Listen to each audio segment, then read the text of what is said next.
ہمارے ہاں یہ بحثیں ہوتی ہیں محققین ٹھیک ہے تعلیمی ضرورت کے تحت، ابتدائی تعلیمی ضرورت کے تحت یہ چیزیں ضروری ہوتی ہیں کہ کون کس تاریخ میں پیدا ہوا، کون کس تاریخ میں اس دنیا سے گیا۔ اب شہادت کی تاریخ میں کتنے اختلافات ہیں؟ حضرت زہرا سلام اللہ علیہا کی شہادت کی تاریخ میں اختلافات ہیں یا نہیں ہیں؟ ہیں۔ اس اختلاف کو مٹانے کے لیے کیا ائمہ معصومین علیہم السلام قادر نہیں تھے؟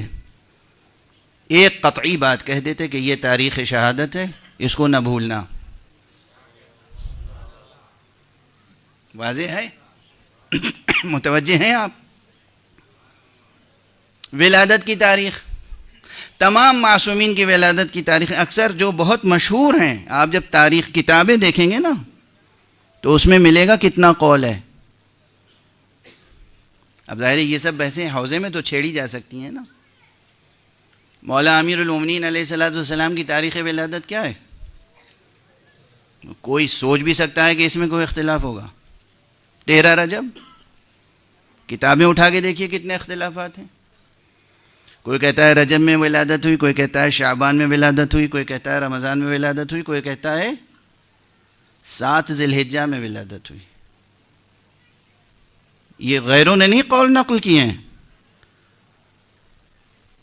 ہمارے علماء نے نقل کیے ہیں، ہمارے علماء نے۔ عوام الناس اچھا ہے کتابیں نہیں پڑھتے۔ صلوات پڑھ دیجئے محمد والے۔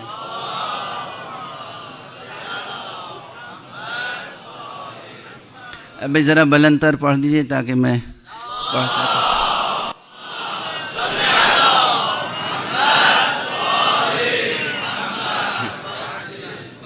وہ 13 ہے، درست ہے، میں شک نہیں پیدا کر رہا ہوں، میں کہہ رہا ہوں یہ اختلافات ہیں یا نہیں ہیں؟ حضور صلی اللہ علیہ وآلہ وسلم کی تاریخ ولادت،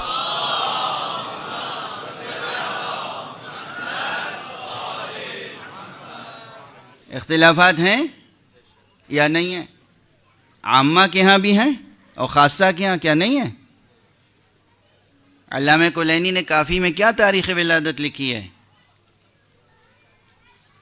12 ربیع الاول لکھی ہے، 17 بھی ہے، 12 بھی ہے، ہمارے علماء نے لکھی ہے۔ حضرت صلی اللہ علیہ وسلم کے اس دنیا سے مفارقت کے بارے میں جو تاریخیں ہیں اس میں 28 صفر بھی ہے، 2 ربیع الاول بھی ہے، ہمارے علماء نے لکھی ہیں، اور بھی تاریخیں۔ کیا معصومین علیہم السلام کہہ نہیں سکتے تھے دیکھو یہ ایک تاریخ یاد رکھنا، قصہ ختم؟ ہوا ایسا؟ توجہ رکھیے گا عزیزان گرامی، بہت اہم بحث ہے، بہت دقیق ہے، بہت ظریف ہے، بہت لطیف ہے، اور اسے اس فقیر سے قبول کر لیجئے گا۔ ہماری روایتوں میں اب اسے کمزوری سمجھیں گے آپ، نقص سمجھیں گے، کمی سمجھیں گے؟ معصومین نے آخر طے کیوں نہیں کر دیا؟ ایک مبنا سازی کی بحث ہے یہ۔ معصومین نے کیوں نہیں طے کر دیا کہ یہ تاریخ ہے؟ یہی نہیں کہ نہ کسی کی ولادت کی قطعی تاریخ بیان کی، نہ کسی کی شہادت کی قطعی تاریخ بیان کی، شب قدر بھی تو قطعی نہیں بیان کی۔ اس میں حکمت کیا ہے؟ اب جب ہم یہ دیکھ رہے ہیں کہ یہ کیفیت پورے ہمارے اسلامی ادب میں ہے تو اسے نقص نہیں سمجھنا چاہیے، اسے یا کمال سمجھنا چاہیے یا کسی کمال کی بنیاد سمجھنا چاہیے۔ ایک دو مسئلے میں تو ہے نہیں یہ بات۔ ایک صلوات پڑھ دیں محمد والے۔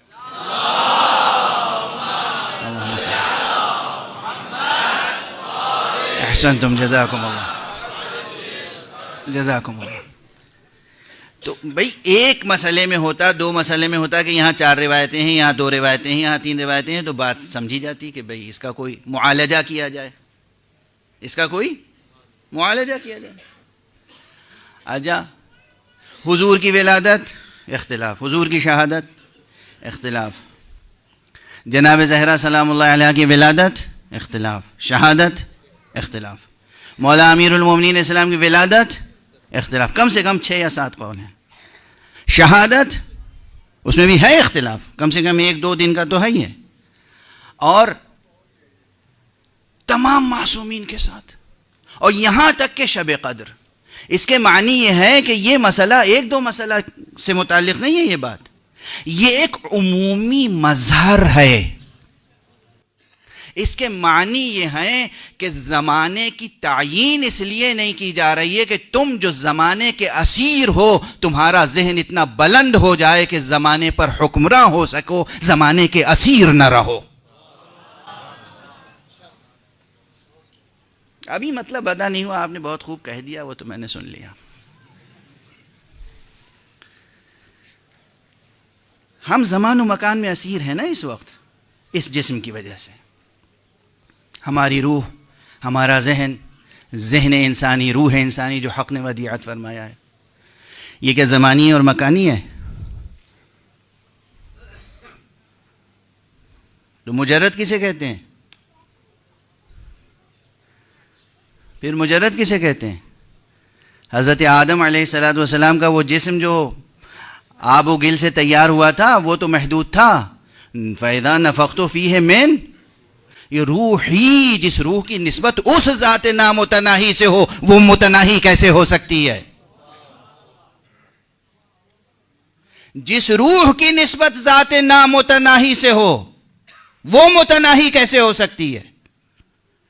مقصد یہ ہے کہ زمان و مکان کا سانچہ ٹوٹے اور تمہارا ذہن زمان و مکان کے حدود سے باہر نکلے. اب یہ ایک مبنی ہے، یہ اس کی تطبیق کئی جگہ اپنے حسب حال ہوگی. فقہ میں الگ ہوگی، عرفان میں الگ ہوگی، کلام میں الگ ہوگی، ادبیات میں الگ ہوگی. دوسری بحث، ابھی تو ہم روایات کی بات کر رہے ہیں. قرآن میں آ جائیے. قرآن مجید میں آج اکثر بہت سے مفسرین بہت سا کاغذ سیاہ کرتے ہیں اس بحث میں کہ اس میں تاریخی مطالب لے آتے ہیں. جناب آدم کا تذکرہ کہیں آیا؟ اب یہ بحث شروع ہوگی کہ یہ آدم کب پیدا ہوئے تھے، کتنے ہزار سال پہلے. حضرت آدم ہمارے باپ، ہمارے بابا آدم کتنے ہزار سال پہلے؟ کوئی کہتا ہے 6-7 ہزار سال پہلے، کوئی کہتا ہے نہیں صاحب 14-15 ہزار 16 ہزار سال پہلے پیدا ہوئے تھے. بس ادھر سائنسداں آ کے کہتے ہیں کہ آپ کیسی باتیں کر رہے ہیں، ہم نے تو اس زمین کی کھدائی کی، پہاڑوں پہ گئے، غاروں میں گئے، ہم نے تلاش کیا، انسان کے پاؤں کے نشان ملے، انسان کے ہاتھ کے نشان ملے، انسان کی کھوپڑیاں ملیں، انسان کی پسلیاں ملیں، ڈھانچے ملے، اور جب ہم نے انہیں سائنسی طریقے سے تجربہ گاہ میں لے جا کر جانچا، پرکھا، دیکھا سائنسی اصول کے تحت کہ کتنے قدیم ہیں، تو معلوم ہوا لاکھوں برس پرانے ہیں. آپ کہہ رہے ہیں کہ 17 ہزار برس پہلے آئے تھے. مثلا اب بھائی افاضل کے لیے نہیں، کچھ باتیں جو ہیں اپنے بہت چھوٹے بھائیوں کے لیے اور بچوں کے لیے بھی کہہ دی جاتی ہیں. مثلا یہ کہ حضور صلی اللہ علیہ وآلہ وسلم ہم سے کتنے برس پہلے گزرے ہیں؟ 1400-1500 برس. ان سے پہلے جناب عیسیٰ تقریباً 600 برس، پونے 600 برس، 570 کے قریب ولادت ہے. ان سے پہلے جناب موسیٰ تو 2-3 ہزار برس. ان سے پہلے جناب ابراہیم 2-3-4 ہزار برس. اس کے بعد جناب نوح اور جناب آدم. تو کل ملا کے یہ ہے کہ 16-17 ہزار برس پہلے جناب آدم آئے تھے. ٹھیک ہے نا؟ ادھر مفسر اپنی تاریخ دانی کا ثبوت دیتا ہے، ادھر آ کے سائنسداں کہتا ہے کہ یہ آپ کیا بیان کر رہے ہیں، اور سائنسداں اس بنیاد پر ریجیکٹ کر دیتا ہے. اور عام طالب علم جو یونیورسٹی اور کالج اور اسکول میں پڑھتا ہے اس کا ایمان متزلزل ہو جاتا ہے. کہتا ہے یہ مذہبی لوگ صحیح کہہ رہے ہیں یا سائنسداں صحیح کہہ رہا ہے؟ غور فرما رہے ہیں آپ؟ یہ مسائل ہیں یا نہیں؟ جناب نوح اور ان کا واقعہ، تاریخی بحثیں کتنی ہوتی ہیں. کہاں طوفان آیا تھا، کس جگہ سے طوفان آیا تھا، اور کتنی مساحت تک طوفان گیا، اور کتنے دنوں تک طوفان گیا، اور جودی جو پہاڑ ہے اس سے مراد کون سا پہاڑ، وغیرہ وغیرہ وغیرہ وغیرہ. اسی طرح تمام انبیاء سے متعلق تاریخی بحثیں ہیں، تفسیروں میں ہیں بھری ہوئی، ہماری حدیث کی کتابوں میں ہیں، اور ان میں اتنا اختلاف ہے کہ بہت سی روایتوں کو رد کرتے ہیں یہ کہہ کر یہ اسرائیلیات ہیں، یہ خرافات ہے، یہ موضوعہ حدیثیں ہیں، یہ مجعولہ روایتیں ہیں، ان سے ہمیں کام لینے کی ضرورت نہیں ہے، یہ یہودیوں نے گڑھ گڑھ کے داخل کر دیا۔ اچھا، ہم نے قرآن میں دیکھا ہمیں زبان پر قدرت ہے، ہم اچھے سے اچھے طریقے سے تاریخ لکھ سکتے ہیں، بیان کر سکتے ہیں، سن، دن، وقت، ساعت۔ کیا اللہ سبحانہ و تعالی سن، وقت، دن اور ساعت بیان نہیں کر سکتا تھا؟ یہ پورے قرآن میں کسی نبی، کسی پیغمبر، کسی واقعے کا دن اور تاریخ اور واقعہ کیوں نہیں بتایا گیا؟ توجہ ہے؟ یہ سوال اہم ہے یا نہیں ہے؟ کتنا اہم سوال ہے۔ پورے قرآن مجید میں حضرت آدم کو کب پیدا کیا تھا بیان کر دیتا۔ اس کے معنی کیا ہیں؟ توجہ برقرار رکھیے گا بزرگان محترم اور عزیزان گرامی۔ قرآن کا اسلوب یہ نہیں ہے کہ آپ ان کرداروں کو قرآن مجید نے افراد سے متعارف نہیں کرایا ہے، کرداروں سے متعارف کرایا ہے۔ قرآن مجید نے یا احکام دیے ہیں یا کردار۔ افراد کو متعارف کرانا مقاصد قرآن میں سے نہیں ہے۔ آدم ایک فرد نہیں، ایک کردار کی حیثیت سے پیش کیا ہے۔ نوح کو ایک فرد نہیں، ایک کردار کی حیثیت سے پیش کیا ہے۔ ابراہیم کو ایک فرد نہیں، ایک کردار کی حیثیت سے پیش کیا ہے۔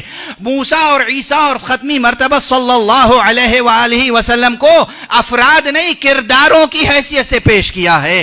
اور افراد کے لیے ولادت اور وفات ہوتی ہے، کردار لازوال ہوتا ہے، اس کے لیے وفات نہیں ہوتی۔ توجہ رکھیے گا، بس تیزی سے دو چار جملے عرض کروں گا کہ قرآن مجید نے کیوں نہیں جناب آدم کی تاریخ بتا دی۔ تاریخ بالکل دقیق تاریخ لکھی جا سکتی تھی۔ جمعے کے دن دوپہر کے وقت مثلا اتنے بج کے اتنے منٹ پر تمہارے کیلنڈر کے مطابق اتنے ہزار سال پہلے آدم کو ہم نے خلق کیا تھا، یہ سب تو نہیں بتایا نا خدا نے۔ کیوں نہیں بتایا؟ اب دوسرا جملہ یاد رکھنا عزیزو، بزرگوں اور جوانوں، خاص طور سے میرے جوانوں نوجوان یہ یاد رکھیں گے، قرآن مجید کے کرداروں کو ماضی کے دھندلکوں میں تلاش نہ کیجئے، متن حیات میں تلاش کیجئے۔ مشکل ہے، یعنی کہاں تلاش کریں؟ متن حیات سے کیا مراد ہے؟ متن حیات سے کیا مراد ہے؟ کہاں تلاش کریں؟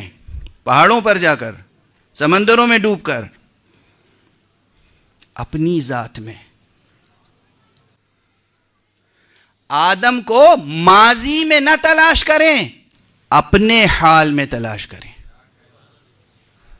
آج ایک ہی مثال دوں گا، اس کے بعد گفتگو کردار حضرت زہرا سے مربوط ہو جائے گی، لیکن امید ہے، مجھے یقین ہے کہ اس گفتگو کی قدر کی جائے گی اور بات پہنچے گی اپنے ہدف تک۔ اگر ہم آدم کو یا نوح کو، ابراہیم کو، کسی بھی پیغمبر، کسی بھی امام کا تذکرہ تاریخ میں تلاش کر لیتے ہیں، تاریخ لکھ دیتے ہیں، تاریخ سنا دیتے ہیں، تاریخ پڑھ لیتے ہیں۔ لکھ دینا ہاتھ کا کام ہے، سن لینا کان کا کام ہے، سنا دینا زبان کا کام ہے۔ اعضاء میں بکھر کے حقیقت رہ جاتی ہے، وجود میں سمٹتی نہیں۔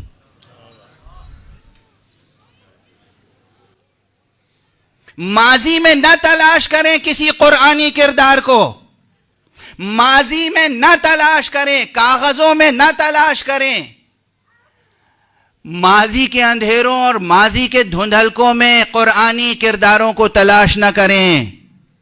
اگر اس حقیقت سے اور قرآن سے زندگی کا رشتہ قائم کرنا ہے تو اپنی زندگی میں آدم کو بے نقاب کریں۔ یعنی کیا؟ کوئی شاعری کر رہا ہوں بیٹھ کے ممبر پہ؟ یہ حافظ شیراز کی شاعری ہے۔ اگر حافظ شیراز نے ایسی کوئی بات کہی یا کسی اور نے کوئی ایسی بات کہی تو بہت اچھی بات کہی، آپ سن لیجئے، بس 2-3 فقروں میں بات سمٹ جائے گی۔ قرآن نے نہ آدم کی تاریخ بتائی ولادت کی، نہ وفات کی، نہ عمر بتائی، کچھ نہیں بتایا۔ قرآن نے آدم کی کون سی بات بطور خاص بتائی؟ دو چیزوں کی طرف اس وقت اشارہ کر سکتا ہوں. ایک چیز یہ بتائی کہ ہم نے آدم کو علم دیا. دوسری چیز کیا بتائی؟ آدم سے غلطی ہوئی، اور جیسے ہی آدم کو احساس ہوا کہ غلطی ہوئی، آدم نے فوراً توبہ کی، اور جب توبہ کی تو ہم نے آدم کو سرفرازی بخشی. واضح ہے؟ طرح طرح سے اس واقعے کو قرآن نے پیش کیا، بار بار پیش کیا، بار بار پیش کیا، بار بار پیش کیا. قرآن مجید نے آدم کا واقعہ مکرر پیش کیا، بار بار پیش کیا، مگر کہیں بھی اتنی بار پیش کرنے کے باوجود تاریخیں نہیں بتائیں، دن نہیں بتایا، وقت نہیں بتایا، ساعت نہیں بتائی. بتایا تو یہ بتایا بار بار آدم کو ہم نے علم دیا، اور آدم سے اگر غلطی ہوئی تو آدم نے سر جھکا کے توبہ کر لی. آدم نے اپنے کا کوئی عذر پیش کرنے کی کوشش نہیں کی.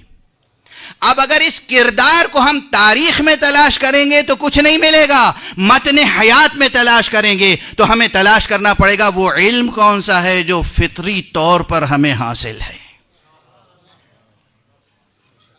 وہ علم کون سا ہے؟ مشہور یہی ہے نا کہ ماں کے پیٹ سے بچہ جاہل پیدا ہوتا ہے، مشہور تو یہی ہے.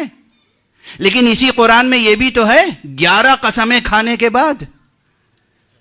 بسم اللہ الرحمن الرحیم والشمس وضحاها والقمر اذا تلاها والنهار اذا جلاها واللیل اذا یغشاها والنهار اذا جلاها واللیل اذا یغشاها. آگے بھی تو بڑھیے.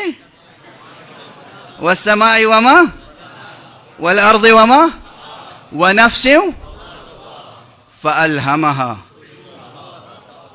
یہاں جبرائیل کا تذکرہ نہیں ہے، یہاں قرآن کا تذکرہ نہیں ہے، یہاں پیغمبر کا تذکرہ نہیں ہے. یہاں یہ کہ جو نفس نفیس تمہیں عطا کیا ہے اسے تقوی اور فجور کا الہام کر کے، یعنی یہ علم ہے جو تمہیں دے دیا ہے. جس طرح آدم کو علم دیا تھا تمہیں بھی علم دے کے بھیجا ہے، بغیر علم کے نہیں بھیجا ہے. اس آدم کو ڈسکور کیجئے.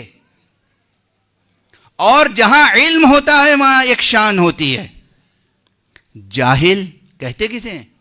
جسے پتہ ہی نہ ہو صحیح کیا ہے غلط کیا ہے. جاہل کسے کہتے ہیں؟ جسے معلوم نہ ہو صحیح کیا ہے غلط کیا ہے. عالم کہتے ہی اسے ہیں جسے معلوم ہو غلط کیا ہے صحیح کیا ہے. اس لیے عالم ہی کی یہ شان ہوتی ہے کہ جب اسے غلطی نظر آ جائے تو توبہ کر لے. جاہل آسانی سے توبہ نہیں کرتا، یہ عالم کی شان ہوتی ہے کہ توبہ کرتا ہے. اسی لیے آدم کو علم دیا اور آدم کی یہ شان بیان کی کہ آدم سے اگر لغزش ہوئی، ترک اولا ہوا، ادھر احساس ہوا، ادھر کوئی عذر نہیں پیش کیا، فوراً سر جھکا کے توبہ کر لی. توبہ کی تو ہم نے عظمتیں عطا کر دی. اب اگر اس آدم قرآنی سے، یعنی اس کردار سے جسے قرآن نے آدم کے نام سے پیش کیا ہے، اس کردار سے ہمیں زندگی کا رشتہ قائم کرنا ہوگا تو ہمیں تاریخ کی کتابیں نہیں پڑھنی ہوگی، اپنے اندر چھپے ہوئے فطری علم کو کشف کرنا ہوگا. اور جہاں غلطی ہوگی توبہ کرتے ہوئے ترقی کی راہ پر آگے بڑھنے کے لیے راستے کھلے ہوئے ہوں گے. آگے بڑھنے کے لیے راستے کھلے ہوئے ہوں گے. یہ آدم ہمارے اندر موجود ہے، باہر کہیں تلاش کرنے کی ضرورت نہیں ہے. جتنے قرآنی کردار ہیں انہیں زندگی کے اندر تلاش کیجئے، تاریخ میں تلاش نہ کیجئے. اس لیے کہ یہ کردار ہیں، افراد نہیں ہیں. اور جس طرح آدم، حوا، نوح، ابراہیم، موسیٰ، عیسیٰ، مریم، اسی طرح حضرت محمد مصطفیٰ صلی اللہ علیہ وآلہ وسلم، اور اسی طرح حضرت زہرا سلام اللہ علیہا. بس ایک اتنی تمام گفتگو کو سمیٹ کر ایک جملہ عرض کروں کہ کرداروں کے بھی مراتب ہوتے ہیں. کچھ کردار ایسے ہوتے ہیں جو محدود ہوتے ہیں، کچھ کردار ایسے ہوتے ہیں جو لامحدود ہوتے ہیں. لامحدود کرداروں کو سمجھنے کے لیے بھی وہ لفظیں لائی جاتی ہیں جو ذہن کو وسعت عطا کریں اور تنگی سے آزادی دلائیں، رہائی دلائیں. اسی لیے سورہ مبارکہ کوثر میں الکوثر کا ایسا کلمہ رکھا گیا ہے کہ جہاں عظمتوں ہی کا تصور ہو، کہیں کسی محدودیت کا تصور باقی نہ رہ جائے.